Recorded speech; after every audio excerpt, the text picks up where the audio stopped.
दोस्त, अगर आप इस कहानी को पूरा समझना चाहते हैं तो इस वीडियो का पहला पार्ट जरूर देखिएगा।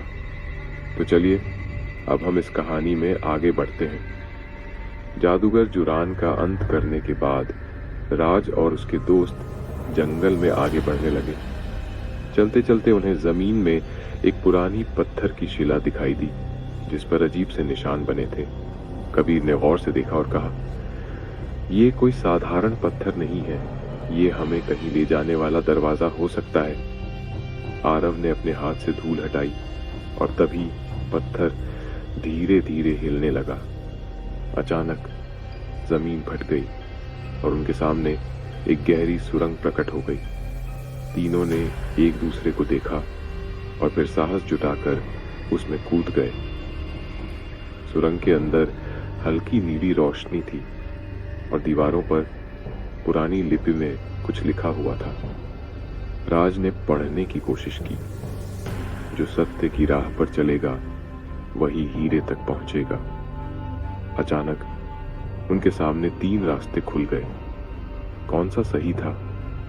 कबीर ने कहा, हमें साथ रहना चाहिए, अलग नहीं होना चाहिए। आरव ने सहमति जताई, लेकिन अगर यह एक पहेली है तो हमें सही रास्ता ढूंढना होगा।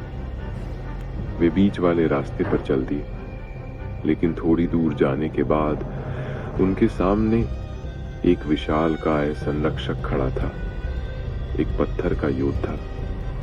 उसकी आंखें जल रही थीं और वह बोला, अगर हीरा चाहिए तो परीक्षा देनी होगी। राज ने बहादुरी से पूछा, कैसी परीक्षा? पत्थर का योद्धा गरजते हुए बोला, तुम्हें अपनी सबसे बड़ी कमजोरी से लड़ना होगा। अचानक वहां धुआं भर गया और तीनों की सबसे बड़ी आशंकाएं उनके सामने जीवित हो उठी। राज के सामने उसका अतीत खड़ा था, जहां उसने एक बार डर के कारण अपने दोस्तों का साथ छोड़ दिया था। कबीर के सामने उसका भय था कि वह कभी अपनी मंजिल तक नहीं पहुंच पाएगा। आरव के सामने अंधकार था, जहां उसकी आत्मा अकेली और खोई हुई महसूस कर रही थी। तीनों ने अपने डर का सामना किया। राज ने स्वीकार किया कि गलतियां इंसान से होती हैं, लेकिन आगे बढ़ना ही सही रास्ता है। कबीर ने खुद पर भरोसा करना सीखा और आरव ने समझा कि असली शक्ति उसके अंदर ही है। जैसे ही उन्होंने अपने डर पर काबू पाया, पत्थर का योद्धा मुस्कुराया और गायब हो गया। उनके सामने एक चमकता हुआ दरवाजा खुल गया। वे दरवाजे से अंदर गए और वहां एक विशाल पत्थर की वेदी पर वह जादुई हीरा रखा था। हीरे से अद्भुत नीली रोशनी निकल रही थी और उसकी ऊर्जा से पूरा कक्ष चमक रहा था। राज ने धीरे से हाथ बढ़ाया और हीरा उठा लिया। अचानक पूरा कक्ष हिलने लगा, जैसे कि वह गिरने वाला हो।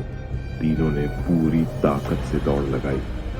सुरंग कांप रही थी, दीवारें गिर रही थीं, लेकिन वे समय रहते बाहर निकल आए। हीरे को पकड़ते ही एक जादुई नक्शा प्रकट हुआ। यह सिर्फ एक हीरे की कहानी नहीं थी, यह एक बड़े रहस्य की शुरुआत थी। आगे क्या होगा? क्या यह हीरा सिर्फ एक शुरुआत है या इसके पीछे और भी बड़ा रहस्य छिपा है?